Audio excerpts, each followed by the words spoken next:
take the long way proud. Oh, I know what I've earned, and now it's my turn. Lighting the fuse, let it burn. My time is rising, and you can't bring me down. Can't stop me now.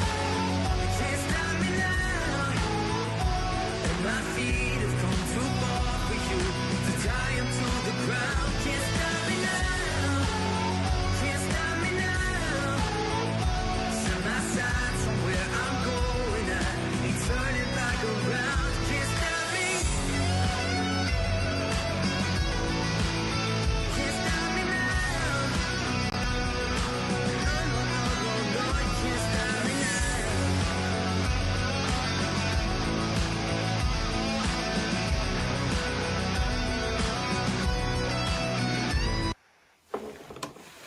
Welcome to the Predictive Playbook, everyone. I thought I'd put together a nice little video there commemorating everybody that's been on this show, many times. And, it's just kind of neat to be the host and have all these talented and really, good guys on this show. We're not blowhards. We're not, dropping F-bombs. We don't need to. And we just, Jesse, we do kind of win. That's all we do. And it's documented 64% now on this show, the last 31 shows we've done. It's all in black and white. You can go back and audit the shows if you want. And we're probably being conservative on the ROI, which is now 32%, I believe. And it's probably actually higher if I calculated a little bit different. But I wanted to be fair and calculate it conservatively. But I think any show on the planet that can rival the win percentage over 31 shows that we've done, I'm pretty damn proud of it, to tell you the truth. And we don't drop F-bombs. I got a question. All right. I think I probably know the answer, but that 64%, that probably doesn't include the 11-1 bet that Tony Finn gave out on your show the other day, does it? It doesn't. And I actually did not include it in the pizza bets either, because to be fair, not everybody could have listened to that, I guess. But at the same time, they probably could have. It was at the end of the show. I think we should count it as the pizza bet money, which is up $510, betting $10 per pizza prop that I gave out. So that would count as a prop. It's a good point. So that would be another $110. Wow. It's off to Tony Finn. Yeah, well, I'm afraid that Tony would ask for half of it, though. That's the only problem. That's the only problem I have right now with that. But turn my lights on a little bit here. But it's Wednesday already. Tomorrow starts another Thursday football game. Not really sure if that is a football game when it has two divisional foes in the NFC East, but I'm sure, to be respectful, they're all professional athletes, and maybe they'll put on a pretty good show, despite how they looked in week one action. And, the recency bias is something that you have to be really careful with. We touched upon it yesterday. And just because the Saints looked tremendous, and the Falcons looked like, very poor. Packers looked horrible. Don't draw any conclusions that is the way it's going to go for the next even 3 weeks. The one game before we get to your baseball game, Jesse, and I thought this was an amazing stat. When teams underperform or put up big numbers, I go right into the database that night and see what they do next, because that's really what we're concerned about. Aaron Rodgers. And Rob Veno is pretty passionate about this too. We all share it. That for whatever reason, Aaron Rodgers and that Packers team has given up. And I never saw a team at the NFL level give up the way they did in that game against the Saints. I was a benefactor of it. I had the Saints and a premium bet, and it was also one of the circa bets. But nevertheless, I don't think they come back, and history shows it. And believe it or not, in games that Aaron Rodgers has played, where they scored 6 or fewer. In fact, they scored 3 in this last game. The Packers are 0-6 straight up, and they are 1-4-1 against the number, 6-0 over. Monday night is Detroit plus 11. I have time to decide yet, Jesse, but I mean that stat and the way that press conference went and the way his body language has been, I think 11.5 right now is way too many points, and that's what I think now. So I'm not going to give that out as even a show pick at this point. But I thought that the trend fit the situation going forward. That the Packers are a team that you can draw some recency bias from because of the way they just gave up, and that's different than playing badly and still trying to play hard. Ohio State lost. Does that mean they suck? No. If you look at the box score and don't know the final score, you probably say they win by 10 to 14 points. But they did have 8 penalties. They did throw for 464 yards. They outgained Oregon by over 100, but they lost the game. So you got to really dig into the box scores, I think, more than anything, especially for the people that are listening to this for the first time that are new bettors in the states that are now legal. Yet you have to be real careful with what your eyes saw and what the announcers tell you during the game. I watch all the games without sound. I watch the condensed version. Sometimes I get my hands on some of the coaches, when it's way up top and you get to see the coverages. But I don't listen to any of the broadcasters. I do listen to the broadcasters Sunday night, Monday night, because I don't want to be influenced by, especially a hometown guy. They can be like over the top homers, I'll call it, as Finn would call it. But anyway, before we get to your baseball game, what are your takeaways from the weekend? And do you think? Here's a question for you.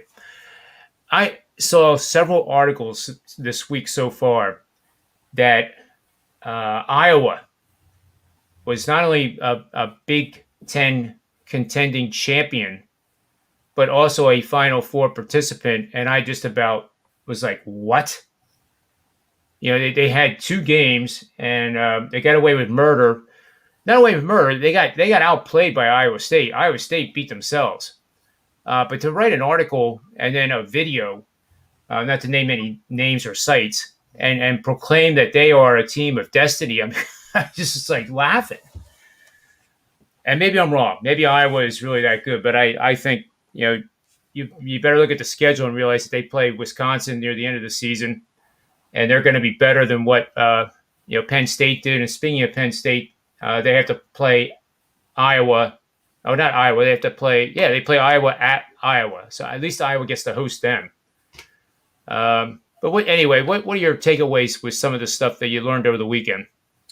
Well, I agree wholeheartedly that you got to be really careful to avoid falling victim to the recency bias, especially in games involving teams that won or lost based on things like turnovers and penalties. It's one thing if you could come out like the Packers and they were just brutal. They were horrible. They didn't look like they were ready to play. So, they don't really have, there's no way to sugarcoat it for Green Bay. And then when you look at what Rodgers looks like physically, I mean, his skin, his face, his hair, he looks like he's a extra on the Breaking Bad. I think somebody said that, and it's rings true. He looks like a guy who's washed up, but do you really want to bet against him when he's got a home game against the Lions with on a Monday nighter? I wouldn't be surprised either way, whatever happens on Monday night. But as many times as we've seen Aaron Rodgers and the Packers bounce back, you really got to wonder if he's going to be able to do it this time around. He certainly doesn't look good physically. He doesn't look to be in a good place mentally. And put it this way, I'm not too excited about laying double digits with the Packers next week. Yeah, it seems too easy. That's the only thing that's holding me back from going to the window now. It just seems to be too easy to take Detroit and Maybe what I'll do is I'll sprinkle a little on the money line early, and go with that, and then see how the news goes come Sunday. I think that game is setting up for a play on the total for me. And over. Yeah, just avoid the side altogether and play the total. Yep, I do like the total on that game too. But haven't decided what the official call. I haven't even run the models yet on that game, so I know for a fact that there's no way in God's green earth it's going to come up with an underplay. If it comes up neutral, it's neutral. If it comes up with the over, then that's great. Let's see here. We have some action going on. Baseball, we have Blue Jays 4-1 over the Tampa Bay Rays. That's a huge game for them. I got the Blue Jays. Nice. That's bottom of the fifth. And yeah, so if you had first five on the Blue Jays, you already won. I do have first five on the Blue Jays. Nice. That's good. And top of the second, still early, but Red Sox off to a 3-0 lead. That's a good sign for them because they too, there's 17 games over 500 and fighting for their lives. The Blue Jays are also 17 games over 500 fighting for their lives. The Rays are 25 over, but that's only a 3.5 game lead. So it's. And did I mention the Yankees? No, but the Yankees, they're also 17 games over 500 and playing the Orioles, which I think is an interesting play there. On the show yesterday, I had the Orioles. I did 60% plus 2.5 line, plus 1.5 line on 30, and then plus 10% on the money line to make one pick. And they lost. But if you do that over time, it works out. It definitely works out. But you got to get your mindset that you're going to win, like 38% of those plays. And 38% sounds god-awful. That game. What's that? I was thinking of you when I was watching that game because Cole had some hamstring troubles and he was in a little bit of trouble early in that game, and it really looked like it might pan out for you early on in the first couple innings, but then things got away. Yeah, that was the key. You're absolutely right. The score was not really indicative. It was just Baltimore couldn't get those early runs. The rest of the games are all tonight. Marlins, Nationals, Nationals are 6-4 in the top of the ninth. A meaningless game except for the fans that are there. And the Tigers already beat the Brewers 4-1. But the Brewers already clinched. So it's not really a big deal. It's the teams that we just talked about. Every game now is monumentally important. And it's amazing. The game that we're going to talk about next here, and Jesse's going to break down, is the Padres are playing the San Francisco Giants. And just an amazing season. I think the majority of us, if not all of us on this show, thought at the halfway point, even the 81st game, let alone the All-Star break, that the Giants were going to fade. And, they're on a 9-game win streak. The Dodgers have played incredibly well since the All-Star break. Now they get Clayton Kershaw back yet. They're on a 5-game winning streak, and they haven't caught the Giants. They caught them for like one day last week, and that was it. So it's a shame, though. One of these teams is going to have to play a 1-game elimination playoff game, and it would really stink if one of these teams didn't get in, because you're already taking the second best team in baseball and eliminating them. So it's whoever it is, let's just hope that they win that playoff game. And they should be heavy favorites to begin with, but they got to go out there and play it. But the Padres have completely collapsed. They have lost 5 in a row, 74-70. And they're taking on San Francisco, who won the first 2 games by more than 4 runs. I think each one was 4. But they lost badly. There doesn't seem to be any heart left. They just seem to be exhausted mentally, physically, and even though they're 1 game out in the playoff wild card berth, It seems like they're trending in the wrong direction. San Francisco's just win-win-win. How do you see this game going tonight, Jesse? Well, before I get started, I think you just said that everybody on this show assumed that the Dodgers would eventually pass the Giants and take the NL West. Is that what you said? Yeah, and I think there was one that disagreed. Yeah, we have to check the tape, but I'm pretty sure it was the first show I did with you, and we were breaking it down, and we looked at the odds. Yep. And I think at that time the Giants had like a 6-game lead, and the odds were plus 300 or something like 3-1 for the Giants to just hold that lead. And I said, do I think the Dodgers will eventually catch them? Yes, but at 3-1 odds that they can't, I'll take the Giants. And we'll have to check the tape on that one, but I'm pretty sure. No, I remember it now. I definitely remember it now. Yep. And in that spirit of me backing the Giants, they're an underdog today, if you can believe that. The Giants have won 9 straight. As you mentioned, the Padres have lost 5 straight. It kind of feels, even though they're right there in the wild card race, it kind of feels like they've blown their playoff hopes. The morale can't be too high in the locker in the dugout, and I guess they're a favorite today based on a perceived pitching advantage with Musgrove going for San Diego. And he's been great at times, but the reality is he's got a losing record on the road, 4-5, 3.46 ERA. He's sort of hit or miss. And the guy going for San Francisco, Dominic Leone, he's probably used as a starter or an opener, whatever you want to call it. So he's only going to go the first inning or two, but he hasn't allowed a run in his last 5 appearances, really low ERA. So they're in good shape that way. And do I think the Giants bullpen can, put the pieces together to extend this winning streak? Absolutely, I do. And with the Giants being a dog, you can get them plus a half run for the first 5 innings or plus 1.5 runs. And in my mind, even if Musgrove comes out and throws a gem, how many runs are they going to give him? Probably not that many. I expect it to be a close game. And for the Giants to be an underdog, one more stat is Musgrove is 0-2 with an 8.10 ERA in 2 starts against the Giants this year. So absolutely think that the Giants should not be an underdog today, and play them any way you can get them, plus the runs, plus a half for the first 5 innings, or straight up on the money line if you wish. I like the call. If it's not broke, you don't fix it.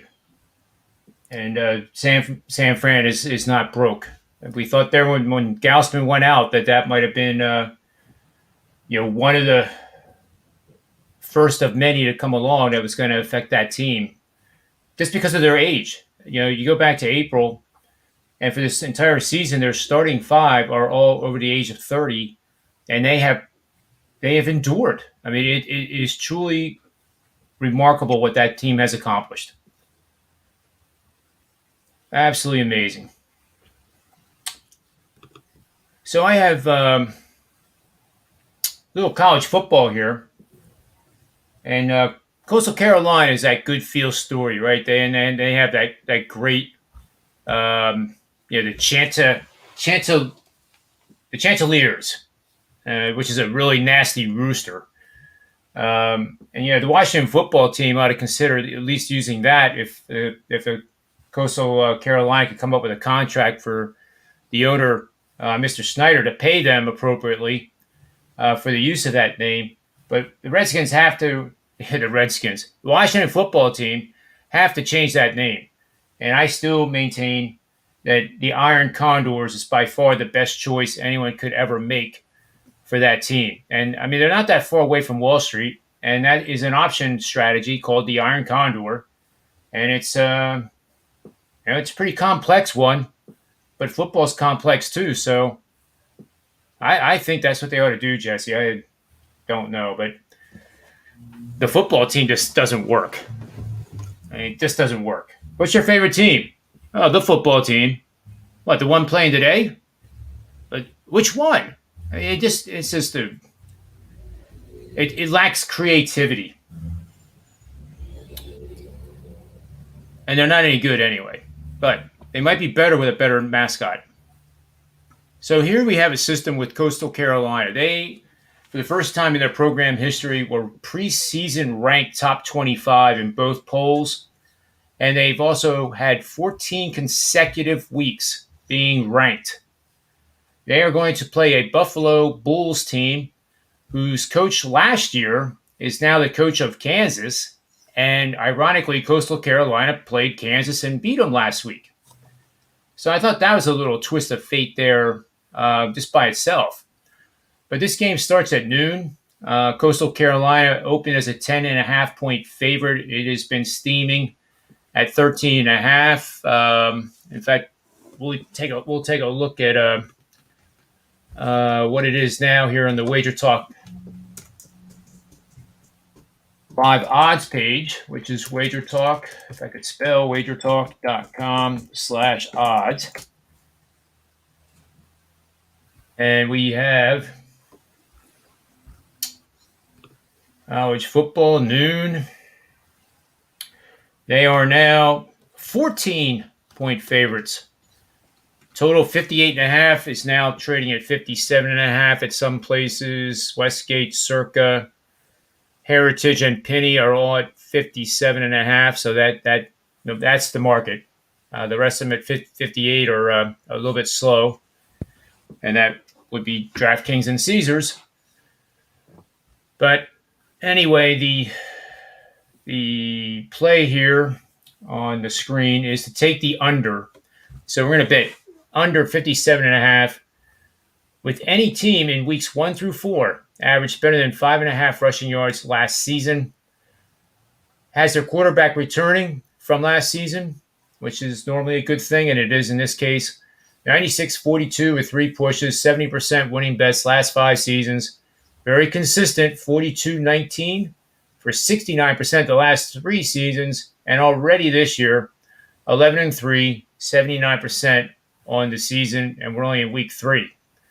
So I like this quite a bit. We have this week and next week for this set of parameters, and then it goes away till next year. But I do think the under is the play here, and I do think Buffalo's going to have trouble scoring. New quarterback, new coach, new system. It's a totally different culture. And Coastal Carolina is ranked 16th in the nation. And I think they easily cover 14 points against a team from the MAC. So that's my take on that one. You with me on that, or you just... Well, buckle up. You're going to get my take. Let me ask you, John, if Bitcoin goes to 60,000, are you buying? Depends what the chart looks like. But I'll just say this briefly. When I was on Wall Street, we had some guy named Mr. Buffett around, and it was pretty basic stuff. One, you have the seesaw, which created my sentiment indexes that I use for sports now. You have fear and greed. Fear, and then greed's down here. That's a top. And then when fear is way up in the air and greed's down here, those are one of the bottoms. So, if everybody and their brother is not afraid that this market could go down hard. And, one of these days we will get a correction, which is healthy for the market. Now, your question was Bitcoin. So Bitcoin gets back up to 60,000, which I haven't done a show with Steve Merrill this week yet, but let's just see where it is, because this is one of our shows on the Predictive Playbook. So 50, where is it here? Boy, oh boy. There's a lot of futures contracts. Here we are. It's 48,140. So if you could see this chart, we did have a huge engulfing candle when you mentioned about El Salvador, I believe, right? Mm-hmm. And that, has really kept the pressure on price action going up. But it's had 2 nice days here to start the week, following a pretty large, I guess it's called a dragonfly doji. I'm not going to waste time explaining that one. Tune in for that show separately. But yeah, I mean, the story with Buffett was that if you buy what you like. So if you like to go through McDonald's, for example, and you go through the drive-through, like Tony Finn says the Miami Dolphins do repeatedly on Saturdays, then that's what you buy. You buy the stock, and then okay, you buy the stock at 30, and let's say 5 years down the road it's trading at 60. You really shouldn't be thinking at all that I doubled my money. You should be thinking, does the story match the price? Is the reason I bought it still valid? And that kind of gets people away immediately from the sitting there thinking, oh my god, I tripled my money, I quadrupled my money. I don't want to give it away, because if you analyze the story and the story has changed negatively, then you take profits. But if it's getting better, you probably would want to buy more. The worst thing people can do, and it happens in sports with the in-game betting, is the word that I hate, Tony Finn. I mean, this is something we haven't talked about. Dollar cost averaging. Tell Las Vegas Chris about this one, and I guarantee you he will turn red in the face because of blood pressure. And I hate it too. You used to have brokers that would tell you to buy, some dog crap stock, and you bought it, and people would buy it. So let's say you bought it at 30. All of a sudden, 6 months later, it's trading 20. Why in the world would you listen to anyone and say, oh, this is a bargain, you got to buy more? Something obviously is radically wrong. Well, first off, I don't care. As far as bargains go, that's a subjective term, and it may be a bargain, but it's true. It's the Kohl's thing where, hey, we have a sale, 80% off. Well, 80% off what? Right. So a bargain, it's subjective, and that is, it's not a bargain, right? It's not a bargain. If you're gonna buy Tony Finn to bowl a 300, and the stock opened at 30, it's now $1. It's not a bargain at $1 because he's never gonna roll a 300. Never. Not if someone fixes the damn thing, the pins. If he fixes the bowling ball, has a laser in it, I'll screw it up. I'm not a bowler. Maybe I should have used the S&P 500. It would have been a better example. But my point was going to be, I don't know what you guys are talking about, truly. The 14-point spread going from opening at 10.5, going to 14. That's a rule I just don't break. If I'm on the wrong end of that kind of movement, I'm not going to lay 14 when I could have had them at 10.5 a couple days ago. I want to be first to the party, not last to the party. I'm not of that school of thought, and I'll tell you why I'm not. Although many people are, many guys I respect are of that school.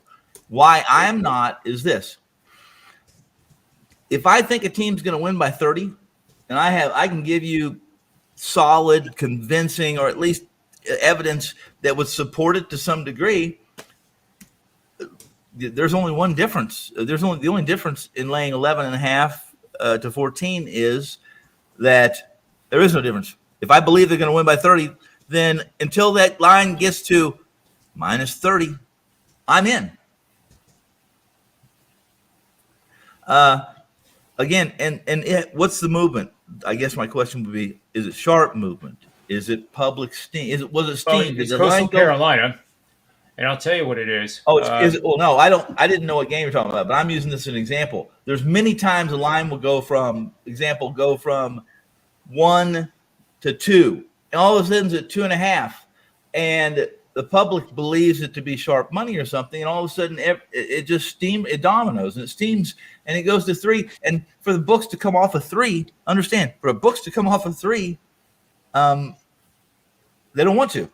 They don't want to. Once they're on a 3, they don't want to come off the 3. And if they do, it's because typically they've come off a 3 because it's just public money, and they're trying to gather some fun. They're basically trying to even out their even out that pool, that game's pool. But for the most part, knowing the difference between knowing why the line moved like that, Jesse, right, is important as well.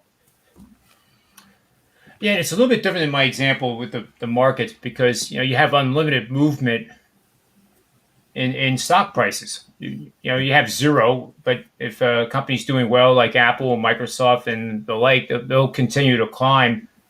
They'll have their corrections, but Is it I think what transparent, Jesse's John? saying is like, Is it transparent? Is stock prices, are they transparent? If you look up and somebody has bought 100,000 shares of something, what it is, it's not important. Is it transparent? Was that 100,000 shares bought by 100,000 people, or was that 100,000 shares bought by one person? Is that transparent? It is transparent. You can see that. Then that speaks to something, doesn't it? That would be a so-called short, but that Right. market is so big that even like a $5 million trade might be Vanguard re-weighting one of their indexes. Well, your point is right, though. Yeah, My point is right. Listen, if you do your due diligence, and if you're a broker or you're a trader, John, and you see that, I would think you would want, before you even dipped your toe in that water, you would like to know why, who, how, and what's their objective, right?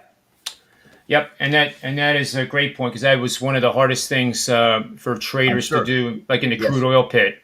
Because if you have an account like Amaretta Hess, like we had, it was critical to make sure that nobody knew what that order was for, and you had to spread it out. You had to, do, if you had a $5,000 lot order, you had to do like 25s, have different parts of the team, doing 5 lots, and start building a position. You just couldn't go blowing in there and saying, What do you give me for 1,000? Because then everybody would know it's somebody big, and the market would move. It would move away from you. Absolutely. And in our business, in our, the products we put a value on and we purchase and we buy and sell, there's 100 different reasons why a line moves, and there's 100 different end games. There's sharps who will go out there. They may buy the high side. They might buy the north side of a total and put in 25% of what their units are, their standard units, and they'll start trickling in, and see as soon as, and they do this basically on early overnights, maybe on Sunday night, Saturday nights when the college games are over, or on Sunday nights when the NFL games are over, and they're waiting for also. Most of these books that we deal with, guys, and you guys probably know this. I'm telling you, it's not breaking news. They piggyback. There's a couple people who establish the overnights. Then there's a third or fourth party that jumps in. That they may agree and just piggyback with that number, or they may change it because they don't agree. But once 4, 5, 6 books all have their numbers up, then adjustments made. And you may see bookmaker move 3 points on a game. It's not because somebody moved that 3 points. It's because they moved it, because guess what? They don't want to get caught in that. They want to stay with the market because they don't want to be middled, or they don't want it's pretty important. It's much different than it was 25 years ago when Stardust got the opening lines, they put them up, and then everyone else would they would then set their numbers. Back then, internet wasn't prevalent. Now, when something happens, everyone knows, and they know yesterday. They know, and that's why you don't get big variations. There's just not big variations from offshore in Costa Rica to Vegas to a Vegas shop. They all know what everybody's doing. In fact, many of them communicate. So there you go. Yeah, I agree. I think too with Jesse. I'm not trying to put words in his mouth, but no. So 10.5. But listen to this scenario: 10.5, and now we're trading 14. Right. In 3 days. So let's say we go to 14.5. I would think, my opinion, and I think this is where Jesse's coming from, that you'll have a better chance to get a cheaper price. You might not get 10.5, obviously, but you might get 13 later in the week. Well, because the sharps are going to buy it back at 14.5, don't you think? In your case, what you just described and what Jesse's saying, listen, if it gets to 14 and there wasn't an immediate buy that brought it back to 13.5. That's just basically essentially a sharp buy. You look at those key numbers.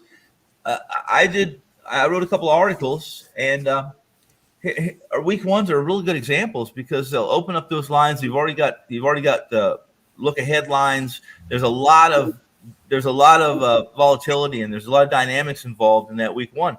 And the same goes to week two, and that is if you see a number climb from 2 to 2.5 to 3, and if that 3 stays up there for any period of time, then whoever the dog is in that situation, whoever's getting +3, the sharps aren't on them. If they were on them, they immediately knock the crap out of that 3 and bring it back to 2.5. And if it goes to 3.5, from 3 off of 3 to a 3.5, and that's the steam it's going, 4. the sharps want nothing to do with that dog. In fact, they're probably already on the chalk. Yeah. Now, do sharps always win? Of course not.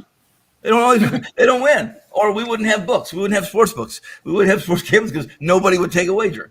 So Sharps probably got hurt pretty bad week one NFL. I would think. I think the books did okay.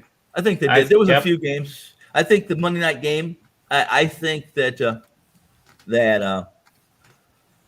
I think the books got hurt a little bit there. I think Vegas Chris might disagree, but we talked a little bit about it. But the thing is that maybe they didn't. Late money was all once Edwards got hurt. They kind of some of the money waited till Monday night, and a lot of that's public money. But it went from a 4.5 to 3.5, and you could get a 3 before kickoff. And while I still think that was the wrong side, Vegas, Baltimore made it. Baltimore executed a perfect plan to make Vegas the right side. Makes sense. They screwed it up. Jesse, do you have any more you want to add in here? Which game are you guys talking? You talking about Coastal Carolina? Is that what you're talking about, Jesse? Yeah. Okay. Yeah. Yes. I was on this show. I was on Coastal last week. It was my free pick, if you remember, John. I said you can lay 100 if you want. Well, I wasn't right about that, but they covered they ended up winning by what, 27? Yeah. Right. They covered. Right. Yeah. But Coastal Carolina's got a little tougher job this week, Jesse. I would agree with you. It's tougher than Kansas, certainly. Well, I had Buffalo against Nebraska last week, and I kind of like this Buffalo team. They got a senior quarterback who's, he's played some big games. Buffalo's been a pretty competitive team. John mentioned the coaching change, but, I like the quarterback and, the home game as a home dog, going from 10.5, if I could get 14.5, give me Buffalo. If you like Buffalo at 10.5, you certainly like them at 14.5. I didn't, but it'll be getting those extra points is always enough to change my mind, or not always, but unless I believe, why did it move 4.5 or 4 points? Did the books make a mistake? The original Jesse, line? There is the $1 million question, and that is most important. If I have a pretty good idea, at least in my mind, in my orbit, I know what a money line should be in baseball, one pitcher against the other, and if something opens up 30 cents, 40 cents off of what I set it at, I don't just jump at it and say, this is great. I immediately dig in and find out, now, why was I so wrong? Why am I so far off? Now, most of the time I find reasons. Every once in a while I find no reason. And it's just because my opinion is my opinion and nobody else's. And sometimes it's a mystery, and it remains a mystery. And a lot of times I just back away. I'll back away, even though I set it at -140, and the book's got it at 110, and it's almost first pitch, right? I just won't play it if I don't get some answers. I won't play it because let's just be transparent.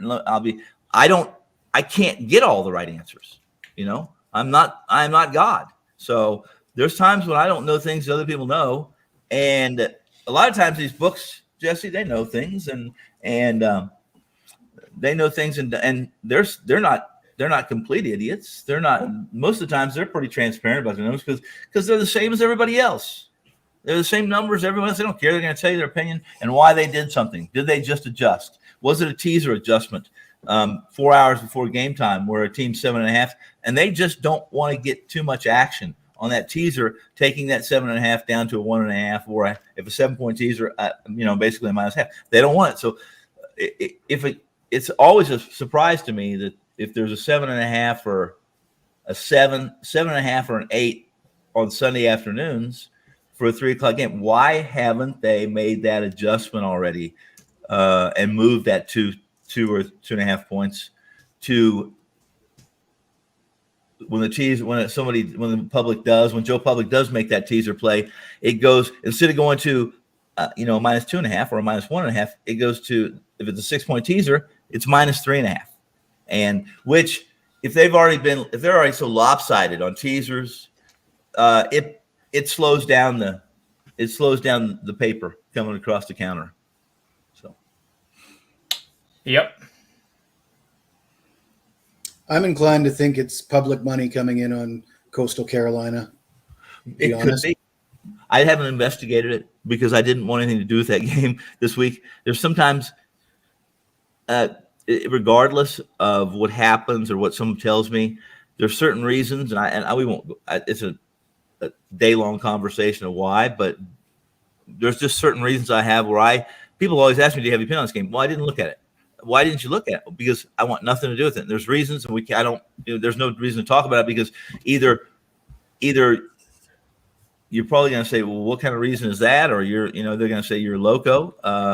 And I'm not interested in having that conversation either, because you're not telling me anything I don't know. I already know that. I'm loco. That's the same answer I gave about the Monday night game this week with Green Bay and Detroit. I'm just not interested in trying to figure out which Aaron Rodgers we're going to see next week. We have to. You're right, Jesse. As busy as I am, and John, all of us are this time of year. For me, I'm always behind. I never catch up. I'm not a guy who panics or starts running around with my head cut off. We have to make decisions on what we address and what we spend time on. And doing those things that you just said, I do it.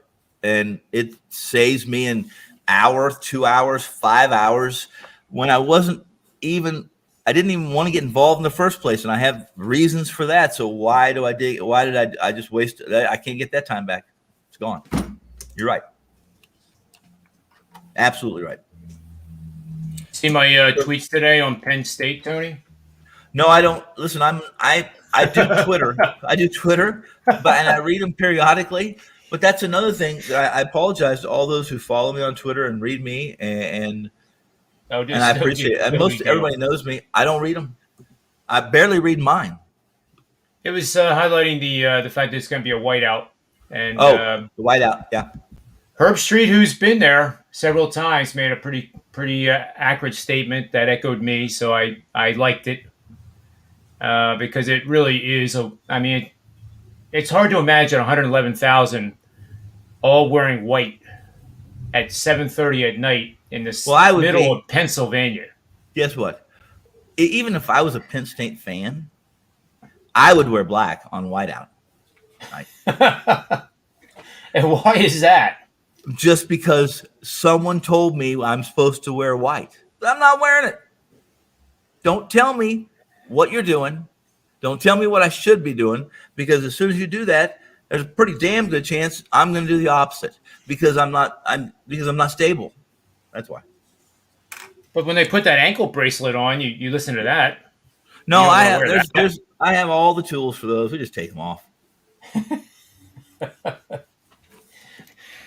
Well, I know we're short on time, and I know Tony, you have a show coming up.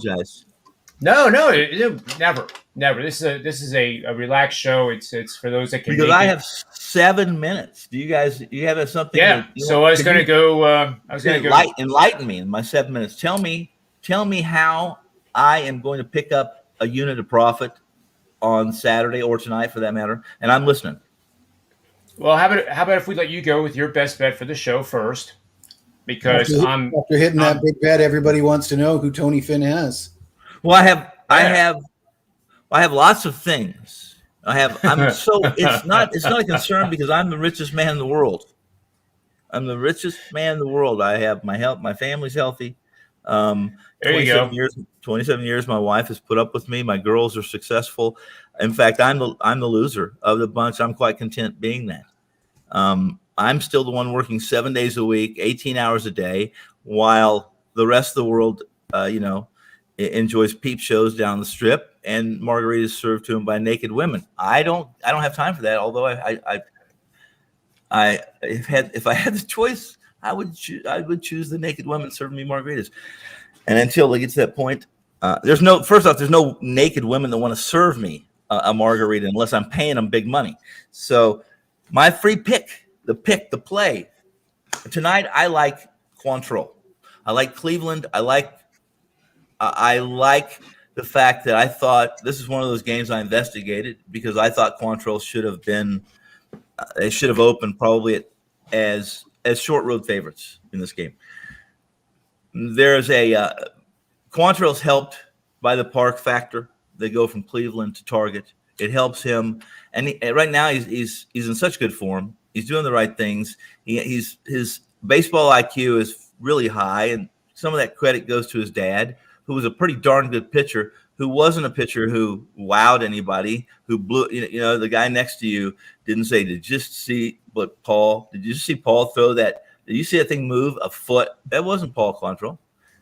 It's not Quantrill. But here's the deal. Minnesota they're not disciplined right now. After they lost Nelson and started playing some of the farmhands, they rank in the bottom 10% offensive efficiency. Cleveland's not also going to put up a bunch of crooked numbers, but in this situation with the umpire, I like Quantrill at plus 105. At least he was plus 105. I expect Cleveland to be a short favorite before first pitch. All right, so Cleveland boxed with Quantrill. True. Yeah, I want you, and I want both pitchers listed in this one, right. Quantrill and Jax, because Jax is an inning eater. That's all he is. We went 2-1 yesterday in the show. Yours truly had Baltimore, but Jesse, he had my back. He said, they had plenty of chances there in the beginning to score runs. They didn't get it done. Yeah. And, I can say, oh, man, that's just bad. Listen, Cole, you have to, in those situations, Cole has to be wrong, too. And Cole he's rebounded from that little middle period when he's made the adjustment without tack, because this is a guy who used tack. And he's made the proper adjustments. It just took him a few starts.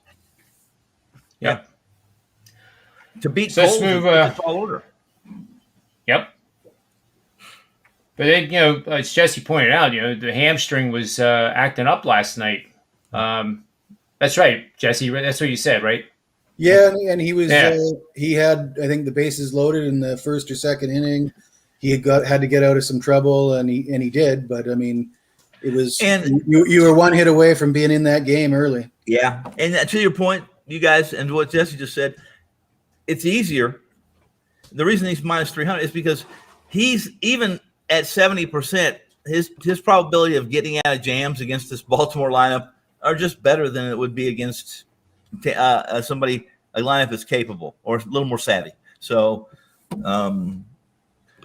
congratulations to all those who laid 300 on the minus 300 on the New York Yankees. Probably dehydrated from all the sweating. Maybe I know. I know what I'm getting into when I do something like that. I'm not going to sweat it. It's done. My sweating or unsweating or my fretting isn't going to change anything that happens on the field. Maybe you'll get the last laugh if the Blue Jays knock the Yankees out of the playoffs. I would love that, actually. I think everybody would love that. I'll only be on the laughing end of that, Jesse, if I'm on Toronto, because I know you're probably a semi-Toronto fan, aren't you? Semi, very minor. Yeah. When you get to be 100, when you get to be my age, your favorite team there will be no favorite teams. It's always the team you have a penny or 1 million pennies on. That's my favorite team. It changes 4 or 5 times a day. That's my favorite. They ask me, I get that question asked to me at least 5 times a day. Who's your favorite team? The team I have money on. That's it. It's true. That's it. Absolutely. So we do. It is pretty rare that we have 3 teams that are tied for that second wild card, and they're all in the same division. It makes that's why they do this. I don't agree with it. I hate 1-game playoffs. I hate the fact that a team plays 162 games over 5 months for and their season to advance is comes down to 2.5 hours or 3 hours. It's crazy. It is, and they probably should expand it to another round and be done with it. I mean, who cares if it ends up in the first week of November? Well, yeah, at this day and age, with global warming, hell, very soon it'll be 100 degrees in November in Las Vegas. But anyway. No, I'm kidding. Yeah. But yeah, Jesse, I agree. I like to see. I'm typically rooting for the underdog. All of us are, because there's a pretty good chance that we have money on plus money teams. That's just the way it is. Well, the problem in the National League is you're going to eliminate potentially the second best team in baseball. Either the Dodgers or the Giants. Right now, it's the Dodgers. One is it? Which one's the second best team? Which one is it?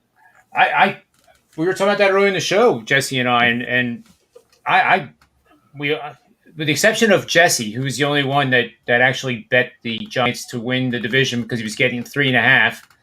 Yeah. And remember the Dodgers during that week were actually minus money, and they were 5 or 6 games behind.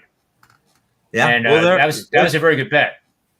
But right now, I don't know who's better. I think the Dodgers are, because they outscore their opponents by 242 runs. Well, I think it's important. I think it's important that everyone is listening to understand why the Dodgers were still minus money at that point in time, even though they were down. It doesn't necessarily mean the odds makers believe that they were the ones going to win the division or come back, and catch San Fran. For them, it's all business, and they know that if they don't, that for them to try to keep that pool level, both sides of that, so they're not going to take a hit or get too lopsided. Those numbers are more representative of what they believe the betting public's going to push in on at a certain price. See, not what they believe. They don't care. They don't care who wins or loses. They don't care. As long as they're going to make their ideally, in a perfect world, right? They make 5% on a 10-cent line. There's going to be 100,000 people play the Kansas City Chiefs on the money line of minus 110, and there's going to be 100,000 people play Baltimore this Sunday night at minus 110. And no matter what happens, they'll get their 5%. Tony's looking sharp today. Huh? So Tony Mejia gets 5% every day. Yeah, no, yeah, 5%. Listen, that's my new nickname, 5%er. I have done 5% all month. No, that's not what we mean. We're talking about what the books, ideally in a perfect world, what they make off each game, and depending on their pool, they want their 5%. Oh, yeah. So this is what I'm going to do. I'm going to wish you guys farewell. I do, and I'm going to go do another. I'm going to go do another prognostic. I'm going to go tell a story. The world needs more stories. So you have an appointment with your therapist, is what you're trying to say, or my therapist? She won't let me in the office anymore. So, I mean, it is the age of phone calls, Tony. Don't worry about it. She said, Tony, you've been cured forever. You're fine. She's a terrible therapist, but just keep going. Yeah, she doesn't even have a license, but I call her my therapist. See you guys. All right. Have a good night, Tony. See you. All right, I'm going to remove him. There he goes. So that was good timing there, Tony Mejia. We're doing we're doing best bets. Already? Okay. Yeah, your timing's perfect. Just trying to keep the show down to a reasonable time. I will tell you, I did a video today that was received pretty well by the media team, I think. I have all the Adobe high-end things, the applications, and it's pretty easy for my brain to handle, learning some of the cool things you can do with it. But the one I did for this show is an introduction where we take screenshots of all the different shows, all the different participants, and put some cool licensed, I'll say it right now, licensed music behind it. So it's Adobe stock is tremendous because they cover all the licenses. You pay for the license, you pay a bulk fee for the license, so you don't have to worry about it coming back and saying, "Oh, is this licensed?" Well, they can. Right. Anybody who's monitoring that can look it up. But when you have a chance, check it out and see if you like the idea. Jesse, I think, liked it, but we're live on the show, so he has no other choice but to say he likes it. That's right. So, free pick for Tony, or not Tony, Jesse Scholl here. I don't know if you want to go with the one you did earlier, or if you want to. You can do both the ones you mentioned today so far, but I'll leave it up to you. Well, I like that Giants pick enough that I think that's the one that should go against the record for the show, since we're trying to keep that solid 64% record. But if you want to count another one, I could give out another one, or just stick with that one. I think we take another one. Okay, I like it. I like the idea. This one is not going to be nearly as sharp sounding, but low hanging fruit. Dodgers on the run line, huge juice, really square bet, but I just can't see it any other way. Urias has got an ERA of 1.14 in his last 4 starts. The Dodgers are on a roll. They can't afford to slip up in their pursuit of the Giants. And Arizona's terrible. So -1.5, -160, 165, whatever that terrible square price is. But yeah, just picking low hanging fruit.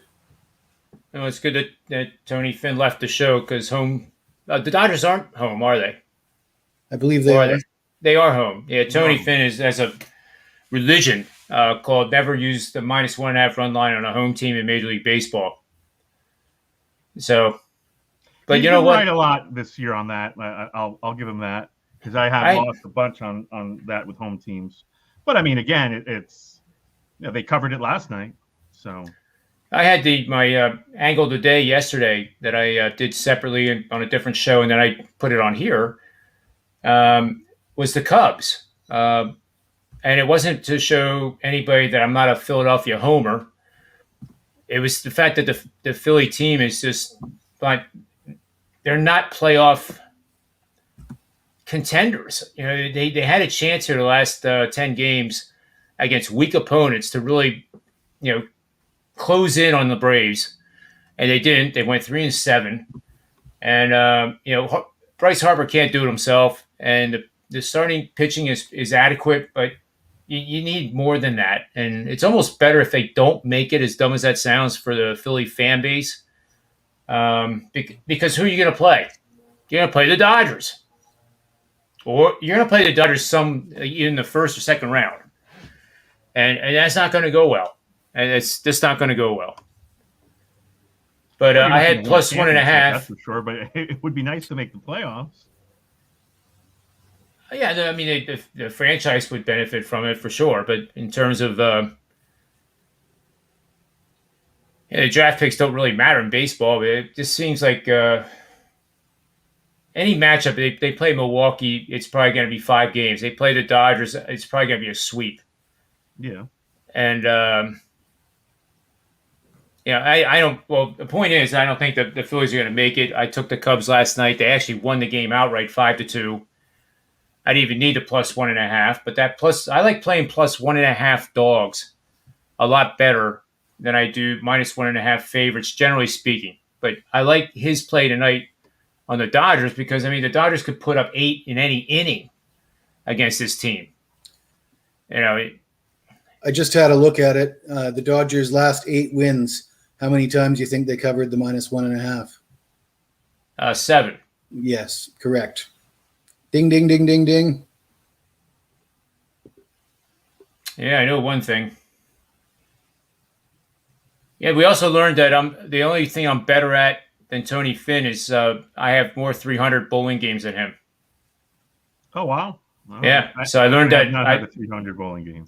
That is Well, I have 15, which a lot of people Wow. it sounds like a lot, right? But I also have a friend that is in the Mid Atlantic Bowling Hall of Fame, Pennsylvania State, New Jersey State, um, and well over 100, closing in on 150 perfect games. So it's not really that big a deal, but I mean, you still have to throw 12 balls and they have to be strikes. Do you have a regular bowling night? I do. This is the first year I haven't bowled though because I'm so busy with these shows that if my bowling comrades are listening, it's not because I don't want to bowl and have fun. It's it starts at 6, and it's too much of a rush with football season and everything else. And now I'm in contests, and it just doesn't fit. I can tell you one thing, if I can brag, real quick before we go to your best bet. Sure. I actually have a New Jersey state record in bowling. You gonna ask what it is? I'm listening. All right, so 3-man league. Summertime, you go to 3-man leagues, and I was bowling with 2 lefties, one of which is in the New Jersey State Bowling Hall of Fame. One of those guys that has I guess he has about 142 300s, and he has, I guess, about approaching 30 800s. So 800 is 3 games, 267 each game. And that's more rare than a 300, harder to do. So we're bowling, and it was a night that we weren't, doing bad. We weren't doing good, and you bowl 4 games. Wintertime, you bowl 3 games.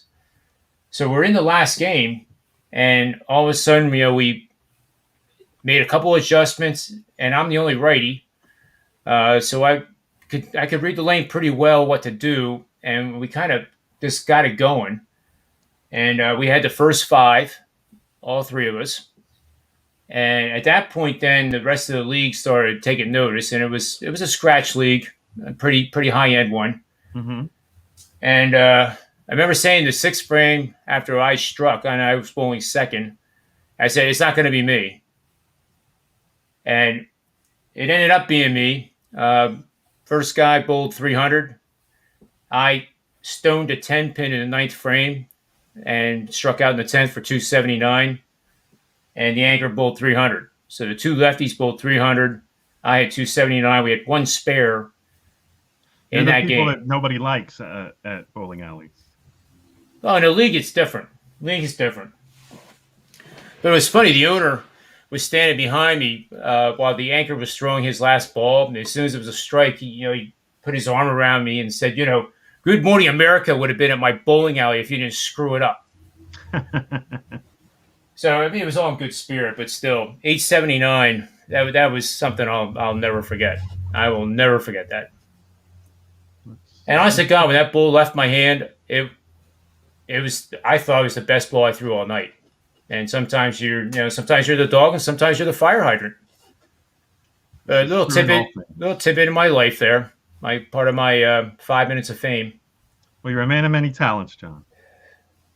Well, I'm not bowling this year, so I don't know what that would be. Anyway, let's go to Tony Mejia's free pick, and then I'll do my golfing free picks. All right. Well, since I gave out a client play yesterday and that one with the Giants, I'll do it again today, especially since I don't have. Well, my free play, which is on my page at WagerTalk, is Orlando City. And it's a soccer game, but people don't like betting soccer, so I'll give you a baseball play. But yeah, Orlando City tonight to bounce back against Montreal FC, or whatever they call themselves. It should be a win. Pedro Gallese, the Peruvian goalkeeper, is back after international duty. They really missed him. They lost to Atlanta United, which is their big rival. They got blown out 3-0. So they will be ready to play tonight. And should be good atmosphere at home. Always is. They have a soccer-specific stadium, and people like to go. So it should work out. It's been a dreadful soccer day for me. I know Jesse can sympathize. But, man, PSG with that draw was terrible. I just finished watching that. I expected goals in Porto and Madrid, and the only one that they scored was called back. So I think it ended 0-0. Lost with Liverpool because they blew a penalty kick early and ended up winning only 2-1 or 3-2, I believe, over Milan. So it was a rough day in the Champions League. I did win Man City over Leipzig, finished 6-3. So rough day. I'm going to probably be bringing up the rear at the old WagerTalk yesterday's plays thing tomorrow. But what can we do? Anyway, I will go with the Chicago White Sox over the Los Angeles Angels, laying 1.5 at home. So tough for Tony Finn not to be here. But anyway, it's Jackson Junk is the pitcher for the Angels tonight, and he's a guy that pitched for the Trash Pandas. Have you ever heard of the Trash Pandas? I haven't. The Trash Pandas are the new affiliate of the Angels, which used to be the Mobile team, which I had heard of. But they moved the team and renamed themselves the Trash Pandas. And if you want to look at my feed, Eric Musselman actually commented on it. I guess he's all about the Trash Panda. But he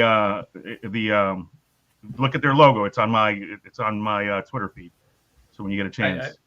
I will, because this encourages me to give another option to Mr. Snyder, the owner of the Washington football team, to have a mascot. So this is great. Yeah, here. So the Trash Pandas. I'm doing it right now. Yeah, just go to my Twitter feed and. I mean, look at this guy. It's like a raccoon. Yeah, there it is. Oh my God! Look at this thing. Look at that logo. They're the Rocket City Trash Pandas. I'm taking it. His name is Jansen Junk, and he is the starting pitcher. He was like a 22nd round pick, walked on at Seattle University, so I mean, it's a guy. I love guys like that defy all the odds to come up, but he only pitched 3 2/3 against the Rangers in his first start at home. They had a bunch of hits against them, even though they only scored a run or two.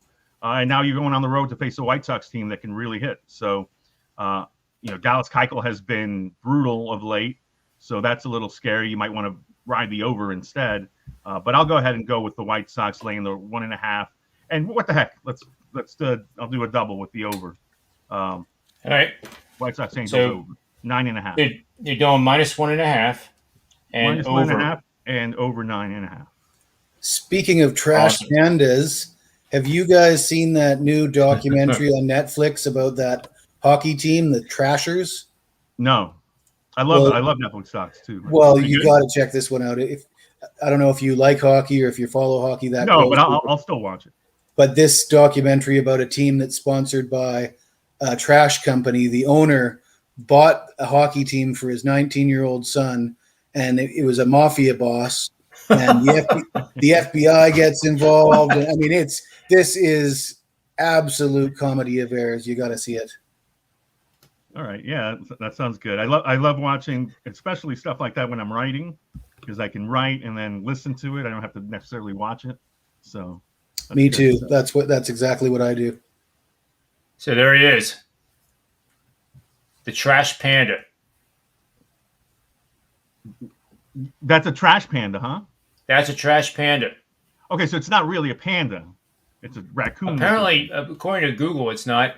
I'll just make sure. Well, the reason they call it a trash panda is because the raccoons are notorious for digging through the garbage dumpsters and getting into your garbage. Yeah, that's true. Did you go to my feed, John? I haven't seen that yet, but there is all kinds of. I'm seeing Rocket Raccoon. Check out Trash my Panda feed. for the first Rocket. The first person that responds is Eric Musselman, the Arkansas head coach, coaching the NBA and whatnot. I know him a little bit. That's cool. And he responds with best logo in sports with a photo montage of him wearing a Trash Panda shirt and a Trash Panda mask. It's hilarious. So he's all about the Trash Pandas. And yeah, I guess it's not a panda in the thing. It is a raccoon. So very interesting. So the Trash Panda is actually a breed of raccoon. That's interesting to know. Yeah, and I am trying to find the Twitter feed here so I can. It's Mejia De Niro. All right, we have that. Mejia De Niro. And we're hoping the Blue Jays hang on for their home 1.5 to even baseball today, because I lost on Brandon Woodruff too. That was a awful watch. It's the second time I've gone against Manning this season, and he beat me. And he's I love it. Love that mascot there. That's pretty cool. Yep.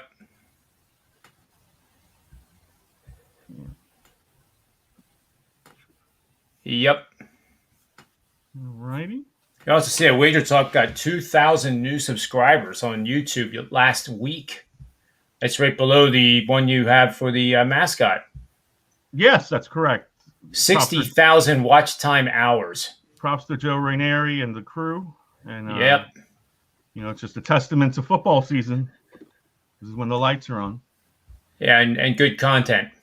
Oh, don't forget that part. We always have excellent content. It's just a matter of people watching. Baseball content, basketball content's all really good. But football's king. It sure is. So I know you guys are just dying to hear the PGA Tour. This is week 1 of the new season. They get 1 week off, and then they're back at it again. These lights shining in my face, I have a hard time seeing. So I'm just going to save time and not talk about too much of this. But, think about it. You just got done with the Tour Championship, a week off. John Rahm and some of the other guys are there at this event. They're exhausted. It's an event where they don't have anything to prove. There's no pressure from the press. There's no when are you going to win a major? You're the only player that hasn't won a major as good as you. There's none of that dialogue here. So these events, like the next 3, are ones where you can get some really odd, or not odd, you get some new names coming to the surface. And I think it's even more so because the tour is so deep. You have 25 new guys from the Korn Ferry Tour that qualified to be on the tour, making debuts. And you're going to hear new names this year. It's just amazing how many great professional golfers there are. So one of them is Pariah, 66-1 for to win it. His name is Pariah? Last name is Pariah. So it's Pereira. 66-1 to win. 5-1 top 10, plus 225 top 20. Cameron Young. That's another new name, 250-1, and this is a young guy you want to definitely put in your DraftKings, in my opinion. I'm going to have it in my lineup, and he might be in 5 of the 6 lineups that I do. So Cameron Young, 250-1, 20-1 for top 10. I'm sorry, 40-1 for top 10, 20-1 for top 20, and I really, really like the top 20 bet at 20-1. So if you don't want to waste the money necessarily on the 250-1 on that kind of a flyer, take that pizza money and just do the 20-1 that he's a top 20. Then we have Pendrith, Pendrith, 66-1, plus 750, plus 225. So that's 2 win, top 10, top 20. And here's another one that's going to be in the line, my DraftKings lineup. Brian Stewart, tee to green, shots gained. This course fits him, in my opinion, and I think that's a name you could possibly see on that first page of the leaderboard come Sunday. 80-1, 650 for top 10, 350 for top 20. And the last one I have is Curtis Thompson, 100-1, plus 900 for top 10, plus 400 for top 20. So that's Pariah, Cameron Young, Pendrith, Brian Stewart, Curtis Thompson are my 5. So that also means I need one more for my 6th because DraftKings is 6. But I don't think it's going to – it might – with that lineup, I'm going to be able to afford anybody on the board. Right. So I can't rule out Rahm being part of it, but I'm going to set my lineup. I'm setting my lineup right now. So give me the 2 guys I should definitely have in there. Brian Stewart and Well, that's a tough call among these guys to split it up. But I guess Pariah, Pereira. No, that's Pereira. I call it Pariah because in No, German, let's- E before I, it's the I. In Latin, E-I, it's I just passed him, and I was like, oh, that can't be him. No, that's either Pereira or Pereira, which is a Spanish last name. Let's see, I can't Spanish? pronounce either one. Pereira. I say I can't do it. So I spell him. Pereira, I spell him. Portuguese or Spanish, or Pereira? And he's also a guy that I've studied for the first time. He only made 5 of 8 cuts. So. Well, he's good enough to make the cut, and in the DraftKings, as you know, you want to get 6 guys through the cut and then let it rip. Sure. Great then, form and looking comfortable on the bigger stage, having now finished in the top 10 in 3 consecutive events. All right, I'm sold. All right, who else? I would say Brian Stewart, Stuard. Okay, I see him. All right, 9,500. 19 of 34 cuts. See, I would have passed by both of these guys on that alone. Now, in golf, recency bias is like, no, there is no recency bias. It's recent performance. And then how the course fits. So he's another guy that is, what is he on DraftKings? 9,500. And, I mean, it's contrarian. Think about it, 9,500, and he's made, what did you say, 19 out of 34 cuts last year? Yeah, so that absolutely makes no sense at all. And I'm going to ride with this guy, Zalatoris. Yep.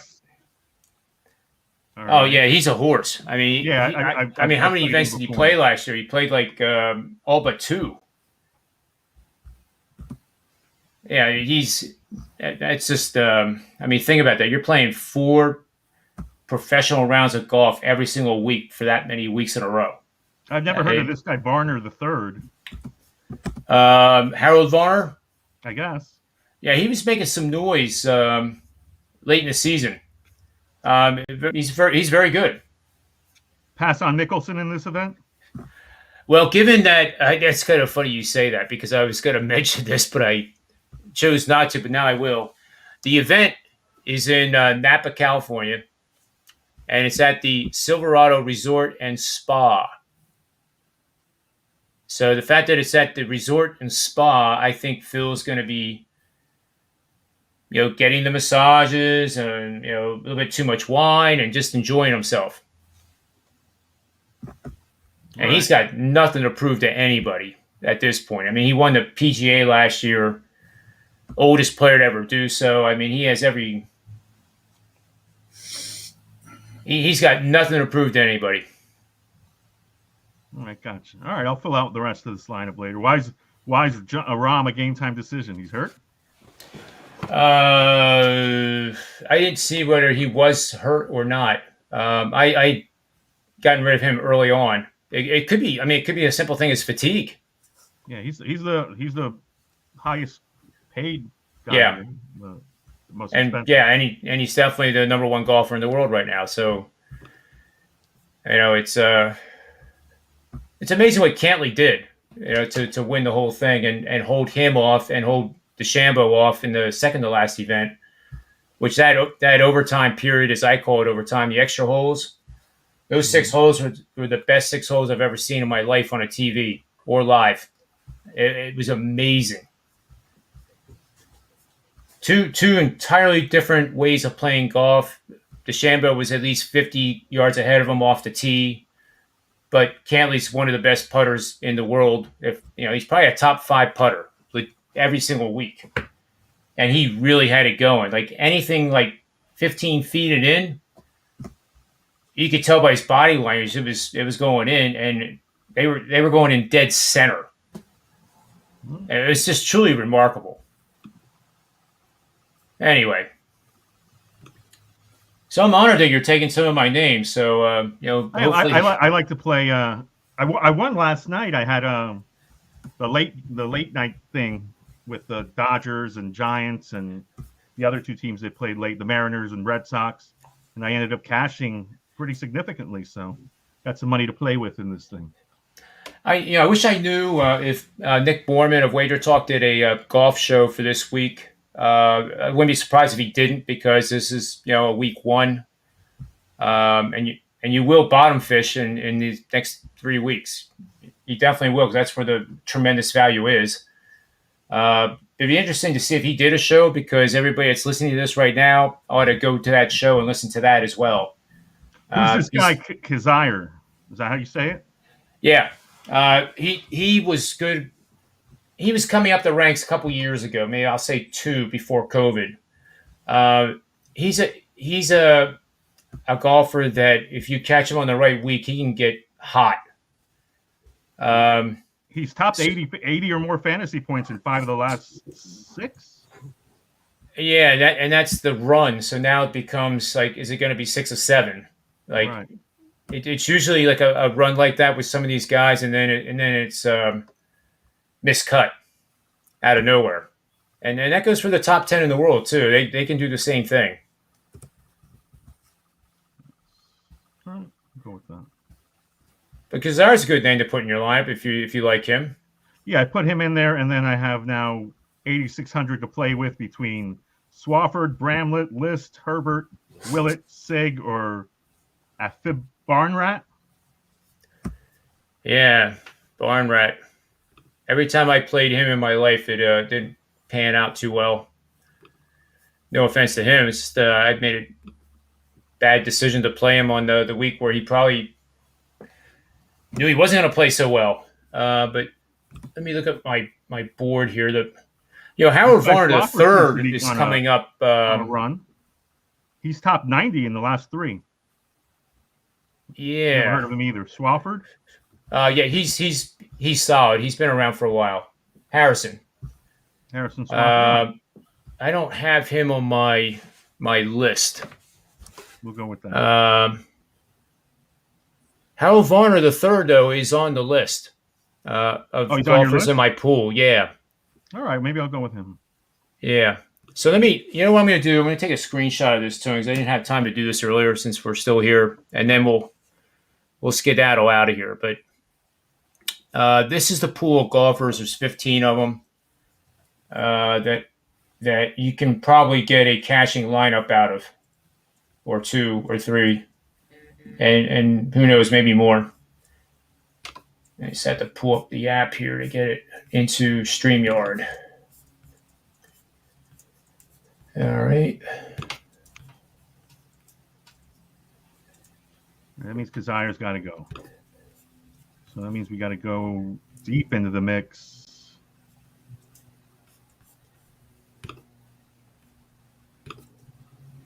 This guy's brand new. There it is. Okay. All right, so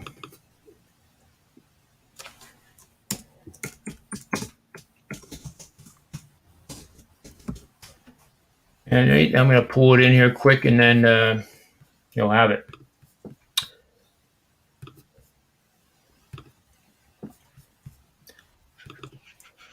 And replace the Panda with this. All right. So you're not seeing all 15 of them, are you? That's because it's too big. All right, so I will reduce the size. Davy van der Vault. Is he Dutch? I have no idea. I would guess he's Dutch. Yeah, that one I don't know. And that guy Mito Pereira is probably Portuguese, based on what he looks like. When you said Argentina, I thought it was that, but I could be wrong. Definitely not a USA golfer. All right, let me see.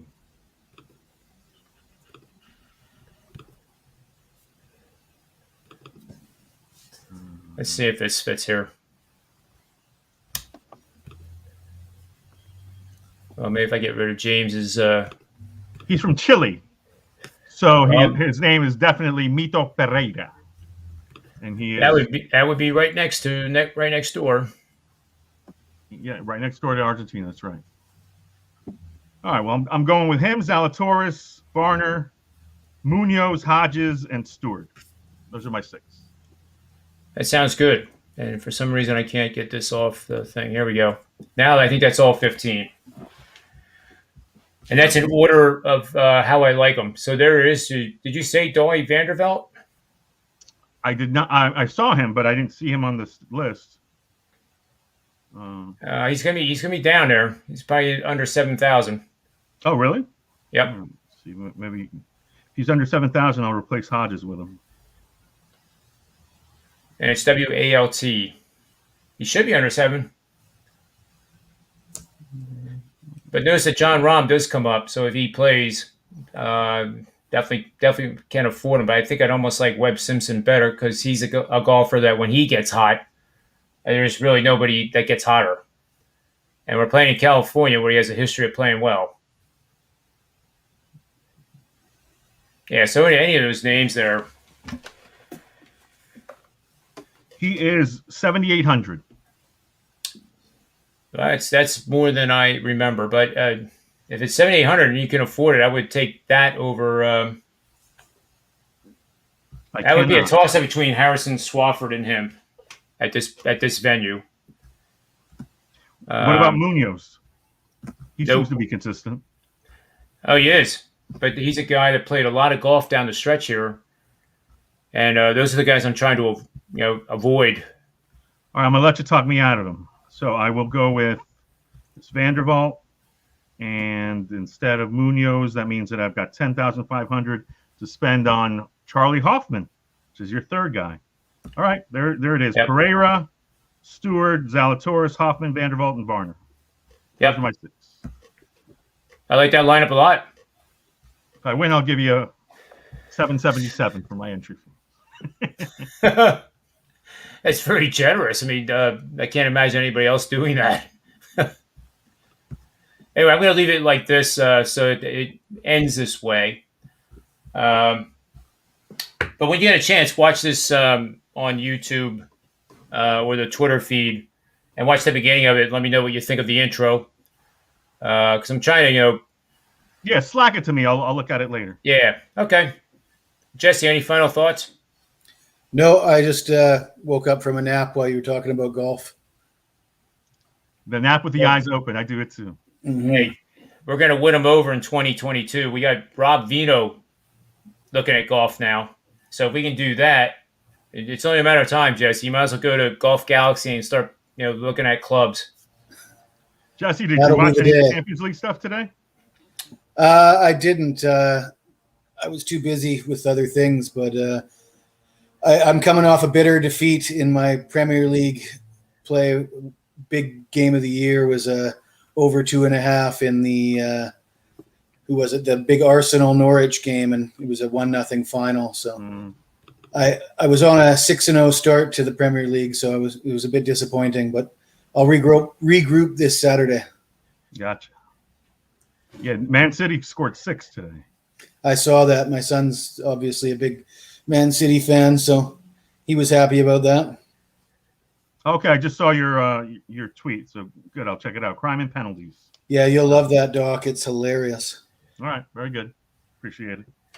All right, guys, thanks for your time. And on behalf of Tony Mejia, Tony Finn, Rob Veno, Jesse Scholl, myself, WagerTalk, sportsmember.com, and these Predictive Playbook shows, may all the wins be yours tonight.